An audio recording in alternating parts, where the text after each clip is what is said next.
지금 6강 복음주의 선교와 에큐메니칼 선교의 수련 부분을 공부하고 있습니다.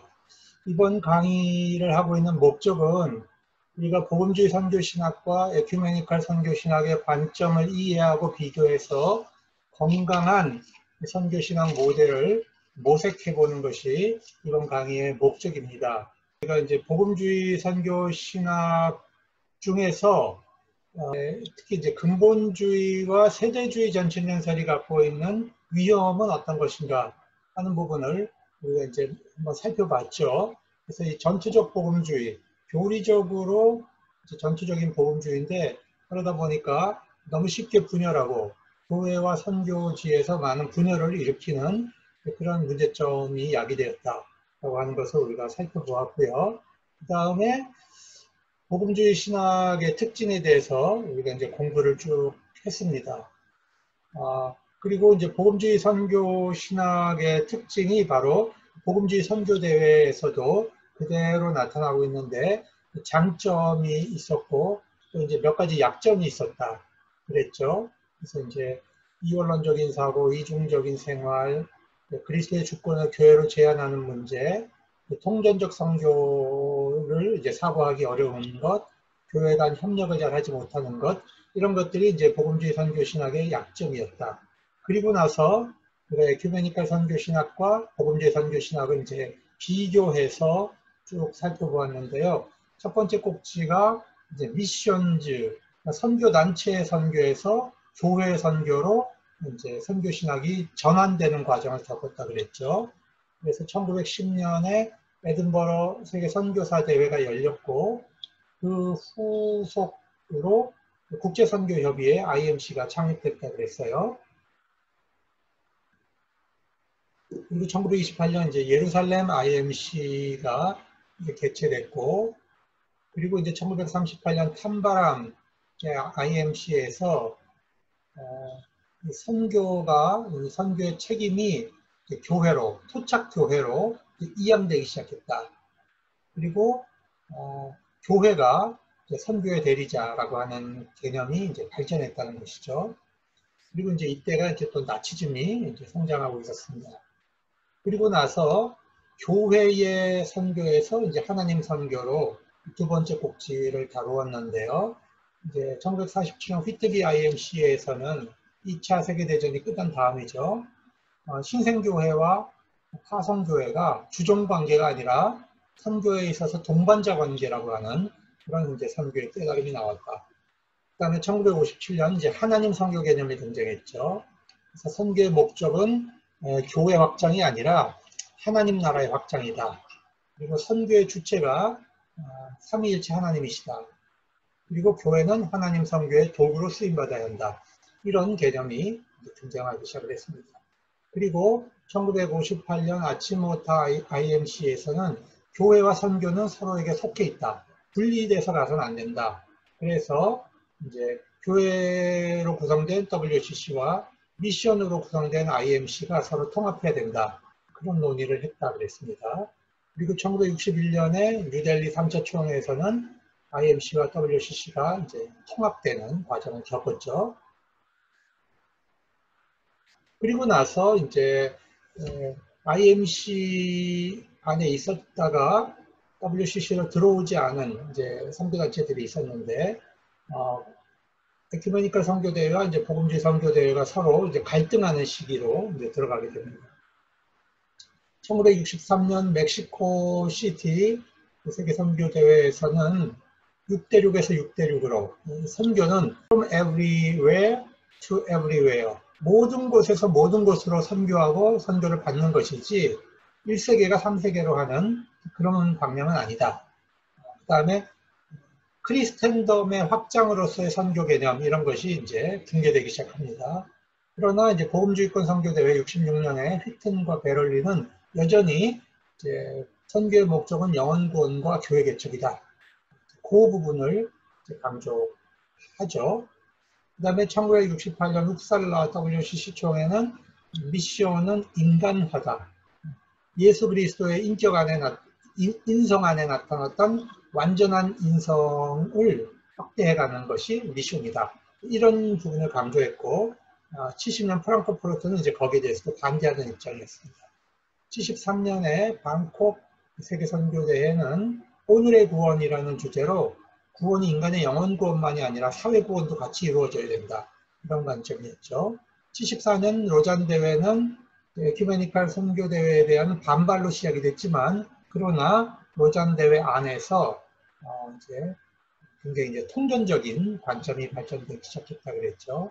그래서 사회 참여가 선교의 일차적인 목적은 아니지만, 그러나 배제할 수 없다. 굉장히 중요한 부분입니다. 그 다음에 이제 부분적으로 모라토리움 같은 것도 이제 수용하게 되고요. 그래서 이제 로잔 선교대회는 굉장히 이제 통전적 관점을 가지게 됩니다. 그리고 1975년 WCC 나이로비 총회도 온 교회가 온전한 복음을 온 세계에 전한다라고 하는 그런 이제 통전적 선교 신학을 에큐메니칼 권도 이제 수용을 하게 되죠. 그래서 이제 수렴의 단계로 이제 넘어가게 됩니다. 자, 여기까지가 우리가 지난 시간에 공부했던 이제 내용입니다. 오늘은 이제 수렴이 어떻게 일어나고 있는가 하는 부분을 공부해 가도록 하겠습니다. 에큐메니칼 선교대회는 80년대, 90년대 이제 세 차례 열렸고, 1982년에 WCC가 최초로 이제 선교 성명을 발표합니다. 에큐메니칼 확언이라고 하는 선교와 전도에 대한 문서를 발표합니다. 그 다음에 복음주의권 선교대회는 이제 80년대에 이제 세 차례 선교대회를 하게 되는데요. 로잔 대회 이후로 이제 89년에 제2차 마닐라 로잔을 이제 하게 되죠. 그러면 그 내용을 살펴볼게요. WCC 선교대회가 1980년 멜버른에서 열렸는데, 이때는 해방신학의 영향력이 굉장히 크게 작용을 했습니다. 그래서 가난한 사람을 위한 복음이 굉장히 중요하게 강조됩니다. 선교에 있어서 교회와 가난한 사람의 관계는 어떤 것인가? 성경 안에 나타난, 복음 안에 나타난 가난한 사람에 대한 이해는 무엇인가? 이 부분이 굉장히 중요해졌죠. 그리고 또 하나는 에큐메니칼 자원이 있습니다. 그러니까 교회가 선교 자원을 다 가지고 있는데 이 자원을 어떻게 나눌 것인가? 동반자 관계로 나눌 것인가 하는 부분이 굉장히 중요해집니다. 왜냐하면 1세계는 굉장히 그 부자 교회잖아요. 3세계는 굉장히 가난한 교회들이 많습니다. 그러면 가난한 교회라고 해서 가진 게 없느냐? 그렇지 않아요. 가난한 교회도 영적 자원이 있어요. 1세기도 물적 자원과 물론 영적 자원이 있겠지만, 그러면 이런 것을 어떻게 서로 나눌 것인가? 선교 안에서 굉장히 이제 중요해진 겁니다. 선교의 목적은 교회 확장이 아니라 하나님 나라 확장이다. 이거는 결국 이제 미쇼데이, 하나님 선교 개념에서 나온 것이죠. 그래서 선교의 목적은 교회의 영광을 추구하면 안 되고, 삼위일체 하나님, 성령 안에서 아들을 통한 하나님의 영광을 추구하는 것이다. 자, 이런 부분이 강조됩니다. 그러면 하나님의 나라, 이 하나님의 나라에 대한 이해는 이 당시에 성경에 대한, 성서학에 대한 연구가 이제 깊어졌죠. 그래서 복음서에 나타난 예수 그리스도의 설교 안에 나타난 하나님의 나라에 대한 연구가 굉장히 많이 일어났고, 또 바울 사도의 서신 안에서도 단순히 이신칭의가 아니라 사도 바울 안에서 하나님의 나라가 얼마나 중요하게 강조됐는가 하는 부분들이 성서학자들이 굉장히 살펴보기 시작을 했습니다. 그러면서 하나님의 나라는 이미 시작됐다. 예수 그리스도 안에서 우리에게 이미 시작이 된 겁니다. 그러나 아직 완성된 것은 아니죠. 그래서 이미와 아직 아닌 사이에 긴장이 존재합니다. already 시작이 됐고요. not yet. 그 둘 사이에 이제 긴장이 있죠. 그럼에도 불구하고 지금 여기서 우리가 그리스도인들이 맛보면서 살아갈 수 있는 것입니다. 완성되지는 않았지만 미래에 완성될 하나님의 나라를 우리가 종말론적으로 땡겨서 맛보고 경험할 수 있게 된다. 그래서 예수 그리스도께서 선포하신 하나님의 나라는 특별히 가난한 사람에게 복된 소식이었다라고 하는 것을 강조합니다. 회개는 무엇이냐? 우리가 일반적으로 회개는 개인적으로 죄에서 돌이키는 것만을 강조했잖아요. 그것뿐만이 아니라 죄에서 돌이켰으면 우리 삶이 변화되어야 된다는 거죠. 그리고 죄악된 세력에 대해서 적극적으로 저항하는 것까지, 대항하는 것까지를 포함하는 것이 회개다. 개념이 확장됩니다. 개인적 차원의 회개뿐만 아니라 사회적 차원, 구조적 차원의 회개까지도 확장돼서 이해하는 거죠. 가난에 대해서도 우리가 영적 가난과 물질적 가난이 있다고 이해를 합니다. 선교대회에서요.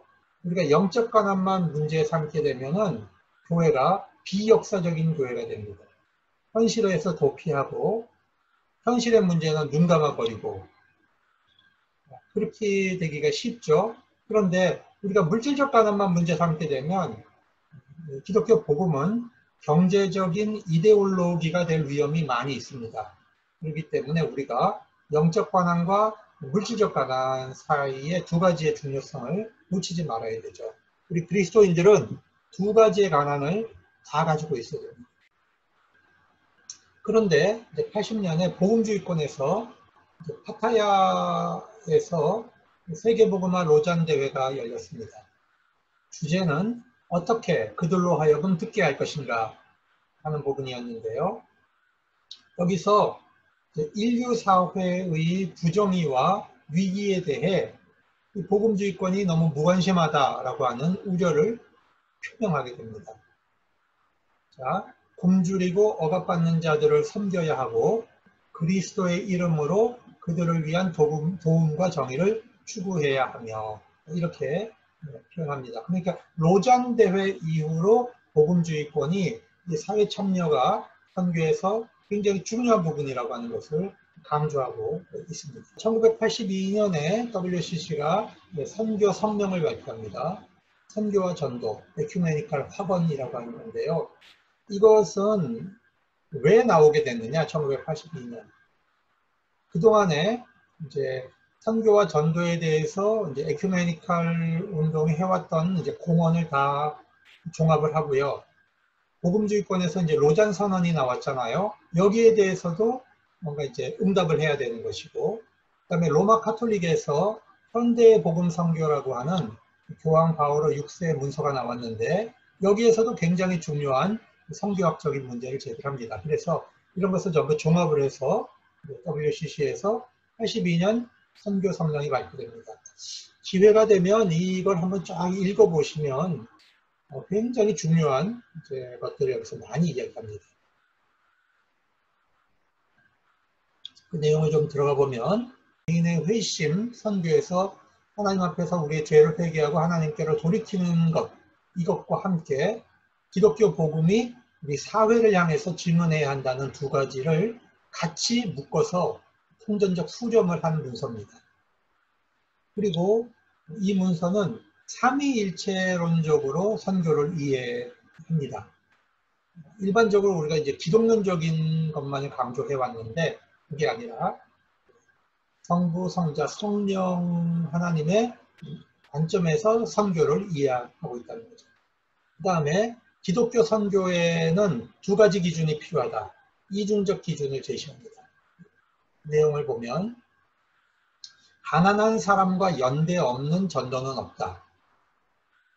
또 이 땅의 가난한 자들에 대한 하나님의 약속인 하나님 나라에 대한 지식을 선포하지 않는 기독교 연대 또한 성립하지 않는다.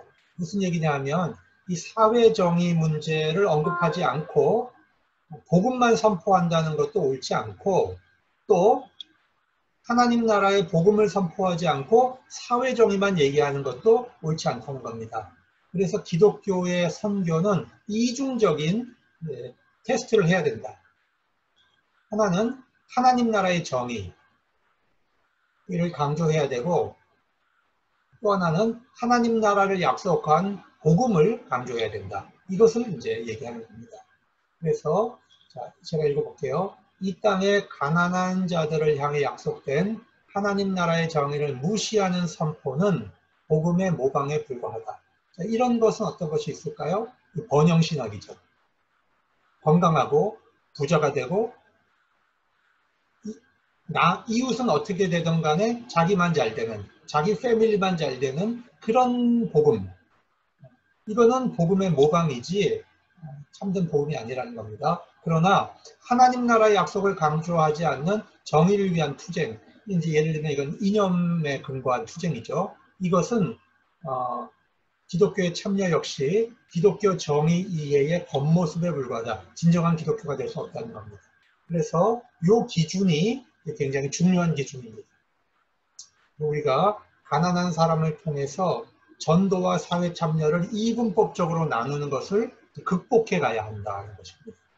그리고 영적 복음과 물질적 복음은 동시에 하나의 복음이지 분리된 복음이 될 수 없다는 것입니다. 자, 그러면 이제 복음주의권 82년도 그랜드 레피드즈 미국이죠. 네, 미국에서 열린 복음주의권 선교대회 한번 내용을 살펴보겠습니다. 비기독교인 30억 명에 대한 세계복음화 필요성을 이제 강조합니다.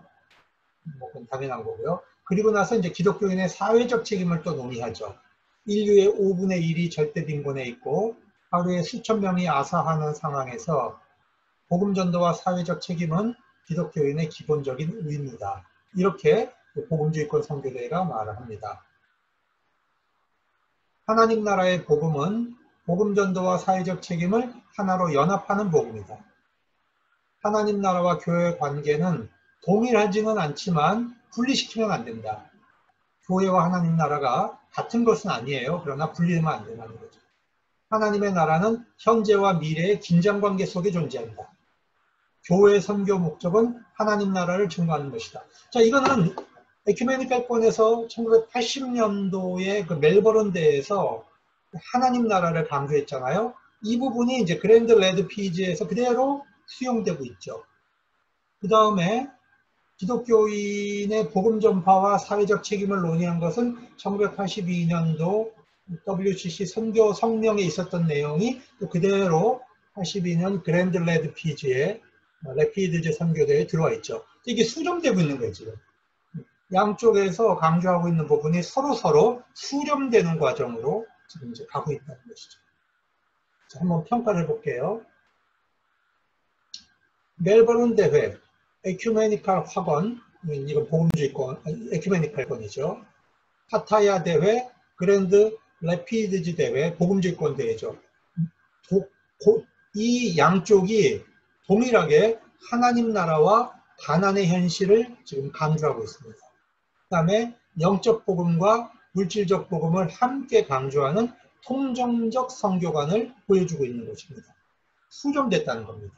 그럼에도 불구하고 양쪽에는 차이가 존재하는데, 자, 에큐메니컬은 이제 종말론이 더 강조되고 복음주의권은 구원론이 더 강조되고 있어요. 그 다음에 에큐메니컬권은 사회정의를 더 강조하고 복음주의권은 그래도 구원론을 더 강조하고 있고, 사회정의와 이제 개인적 증거, 이 강조점이 좀 차이가 나타나죠. 한쪽은 이제 가난한 자를 더 강조하고 이쪽은 복음을 모르는 자를 더 강조하고, 또 에큐메니칼권은 예수의 복음서를 강조하고 복음주의권은 바울의 로마서를 강조하고, 하나님 나라에 대해서도 에큐메니칼은 이미 들어왔다, 이미 시작됐다를 강조하는데 복음주의권은 아직 아니다 하는 것을 이제 강조하죠. 그래서 양쪽은 상호 보완적 관계에 있는 것이지 그것이 서로 이분법적으로 대립하는 관점에 있지 않다고 하는 것을 지금 세계 선교대회가 발표한 문서들을 통해서 살펴볼 수 있는 것입니다.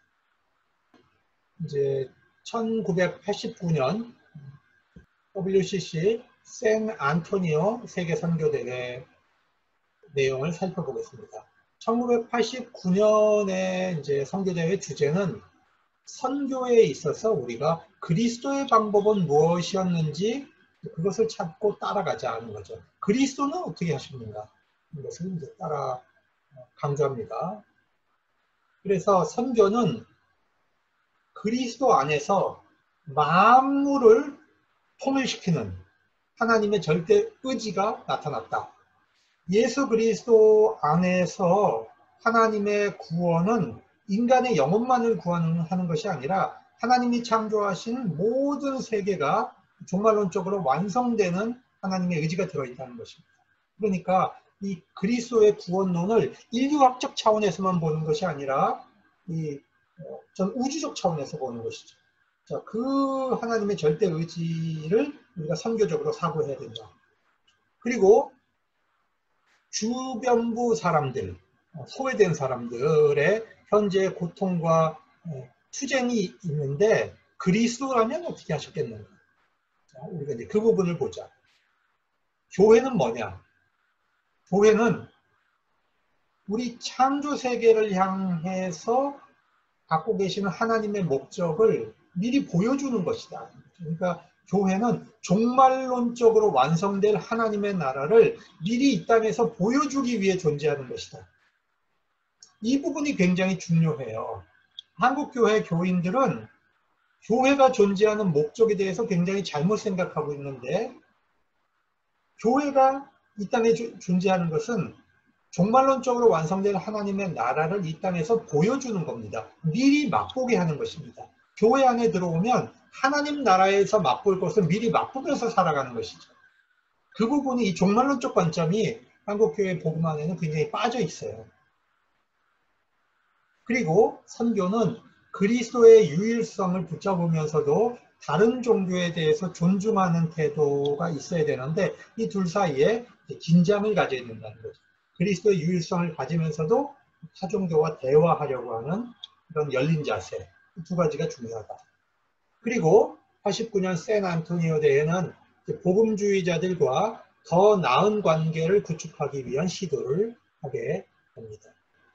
자, 삼위일체 하나님의 선교가 등장하는데, 자, 이 89년의 그 선교대회에서는 이런 말을 합니다. 하나님께서는 어느 시대나 어느 장소에서든지 자기를 증거하지 않으신 적이 없다. 그렇게 표현합니다. 하나님은 어느 시대나 어느 장소에서든지 자기를 계시하셨다는 것을 전제로 하면서 이 부분은 우리가 이미 한번 다루었습니다. 지난 시간에. 우리는 예수 그리스도 외에 어떤 다른 구원의 길을 지적할 수 없다. 우리는 하나님의 구원의 능력을 제한할 수 없다. 이 둘 사이에 긴장이 있다. 자, 그래서 우리가 이제 종교다원주의 논쟁 비판이 있었다라고 하면서 우리가 이제 이 부분에 대해서 이 부분이 WCC 입장이다라고 하는 것을 우리가 지난 시간에 다루었습니다. 자, 그러면 1989년도 제2차 로잔 대회, 마닐라에서 열린 제2차 로잔 대회 내용을, 복음주의권 선교대회 내용을 한번 살펴보겠습니다. 주제는 그리스도께서 오실 때까지 그를 선포하라. 복음 선포의 긴급성을 강조하면서 온 교회가 온 세상에 온전한 복음을 전해야 된다라고 하는 통전적 관점을 같이 붙들고 있습니다. 복음 선포의 긴급성과 통전성을 같이 강조하고 있죠.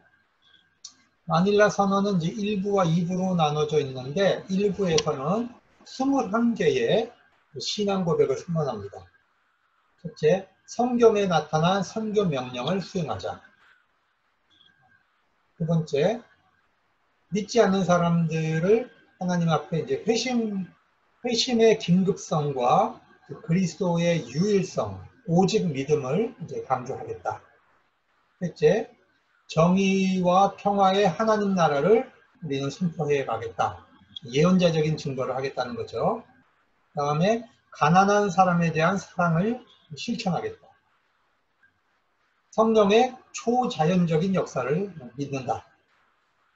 기독교인의 성결과 사랑의 봉사를 실천해 가겠다. 선교는 통신도와 성직자 모두의 책임이다. 선교에 있어서 상호협력과 성도의 교제, 남녀의 동역의 중요성을 따른다. 사회를 연구하고 선교 전략을 개발해 가겠다. 세계 복음화와 미복음화 지역, 미전도 지역의 전도의 긴박성을 강조한다. 고난받는 사람들과 연대하고 종교와 정치적 자유를 추구해 가겠다. 이런 부분입니다.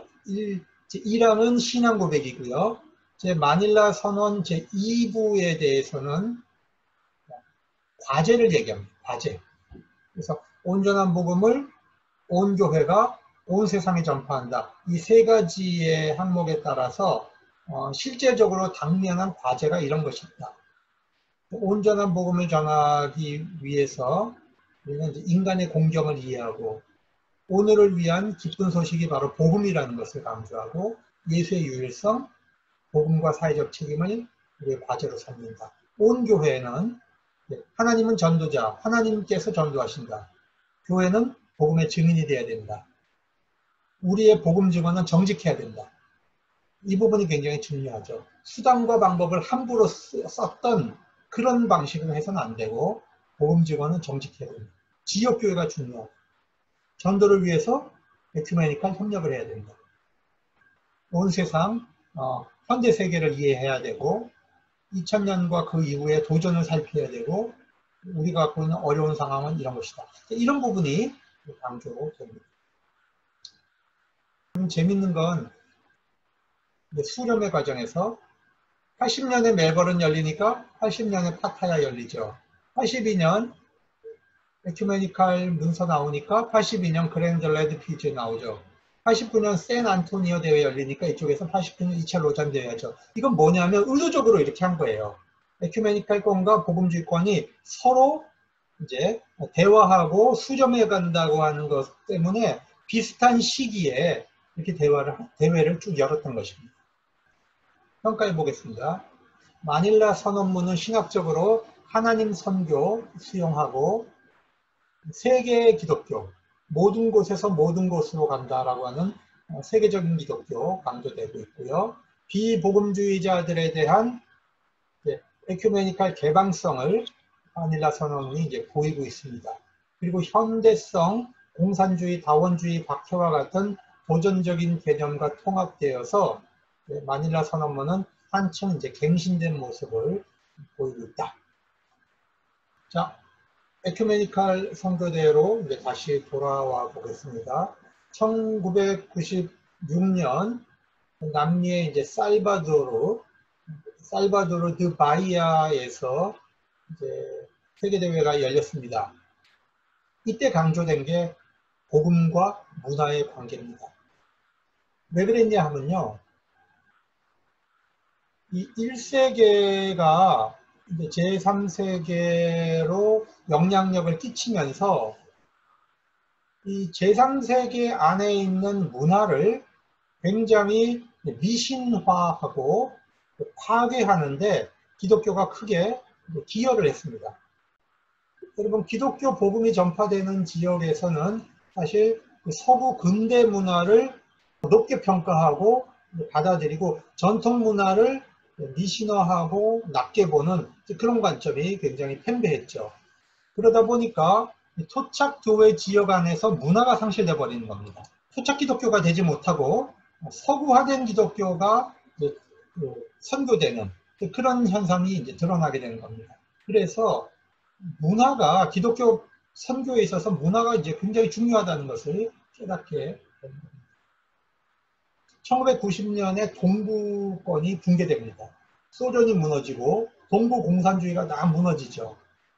그러면서 서구화된 문화가 또 동구권으로 이제 확 몰려 들어가게 됩니다. 그래서 이 세계가 갖고 있는 이 문화적 다양성이 이제 상실될 위기에 직면해 있게 됩니다. 그래서 문화가 굉장히 이제 문화를 보존하는 것이 굉장히 이제 중요한 과제가 됩니다. 근데 복음의 토대에 근거해서 이 복음을 문화적으로 표현해야 되는데 복음은 문화를 비판하고 무너뜨리는 것도 있고요. 복음이 전통 문화를 세워가는 것도 있습니다. 왜냐하면요, 문화는 어차피 그 인간적 현상이기 때문에 문화 안에는 그 좋은 면과 나쁜 면이 공존합니다. 선한 문화가 있고 악한 문화가 있죠. 인간의 삶이 다 그렇잖아요. 그러다 보니까 이 복음의 토대에 비춰서 비판받고 붕괴되어야 할 문화가 있고요. 긍정하고 살려가야 할 문화가 있는 겁니다.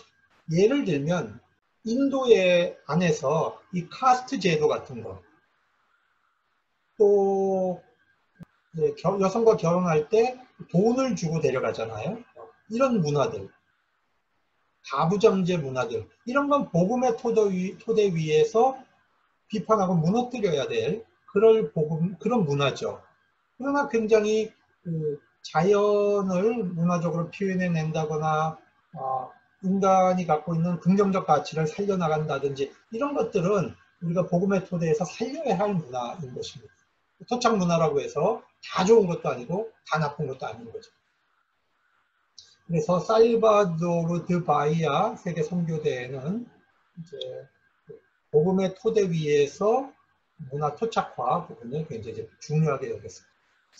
자, 선교에 있어서 책임감 있는 관계를 갖자. 즉, 강제 개종을 하지 말자는 거죠. 같은 기독교인들끼리 서로 비난하고 다른 교파에서 자기 교파로 교인을 빼가는 그런 행위를 해서는 안 된다. 그 다음에 지역 교회가 이제 복음 증거의 주체가 돼야 됩니다.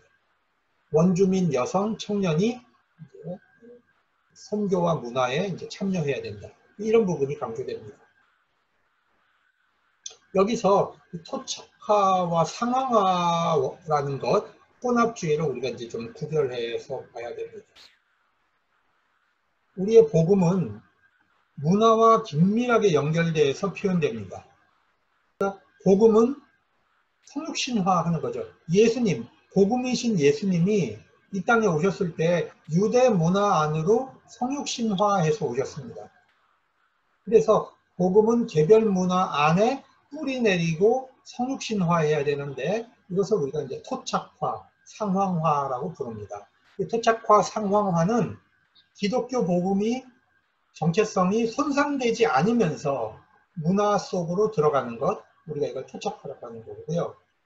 복음의 정체성이 변질돼서 문화 속으로 들어가게 되면 우리가 그걸 혼합주의라고 부르는 겁니다. 우리가 이걸 구분해서 쓸 수 있어야 되겠어요. 이제 21세기로 이제 가보겠습니다. 21세기의 이제 이 선교 신학은요, 선교 지형이 변화됩니다. 선교 지형이 확 변화되면서 그 변화된 선교 지형에 맞는 선교 신학이 나와야 됩니다. 21세기에 적합한 선교 신학이 발전되어야 되죠. 그래서 선교 지평이 확 확장되는 것을 우리가 경험하게 됩니다. 먼저 보고 에큐메니칼권에서는 한 3번의 선교 대회가 있었고요. 한 번의 선교 성명이 나옵니다. 2005년 아테네 선교 대회 있었고요. 2010년에는 이제 에든버러 100주년 대회가 열렸죠. 이건 어떤 면에서 이제 복음주의권과 에큐메니칼권이 함께 모였던 그런 대회입니다. 그리고 2010년에 케이프타운에서 3차 로잔 대회가 열립니다. 복음주의 선교 대회는요. 그리고 2012년에 30년 만에 선교 성명이 두 번째로 발표됩니다. WCC 선교 성명이 두 번째. 아까 1982년도에 선교와 전도에 대한 에큐메니칼 학원이 나왔잖아요. 그 문서 굉장히 중요한데, 자, 그건 이미 20세기 문서죠.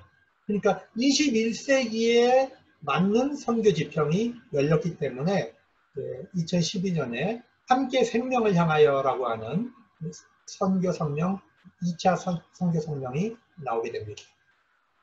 그 다음에 2018년에 아프리카 아루샤에서 선교 대회가 열리게 됩니다. 21세기. 이 부분을 우리가 이제 살펴볼게요. 먼저 이제 2005년 아테네입니다. 그리스 아테네에서 선교 대회가 열렸는데 에큐메니칼권 핵심 주제가 치유와 화해입니다. 치유, 화해, 생명입니다. 우리가 이제 줄여서 이걸 치화생이라고 하는데요. 그래서 우리 교단도 선교의 방향을 치화생으로 사실은 전환해서 우리 선교 방향을 세웠습니다.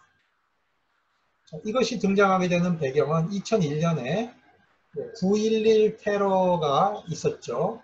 그리고 나서 이제 미국이 이제 테러와의 전쟁을 하면서 전 세계 안에 폭력, 그 다음에 파편화, 그 다음에 서로가 서로를 배제하는, 그러니까 이슬람권을 이제 배제하는 그런 것도 이제 그런 분위기가 등장을 하고, 거기에 대해서 또 이제 테러가 더 심화되고, 또 거기에 대한 이제 반작용이 더 심화되고, 전 세계가 이제 폭력화되는 거예요.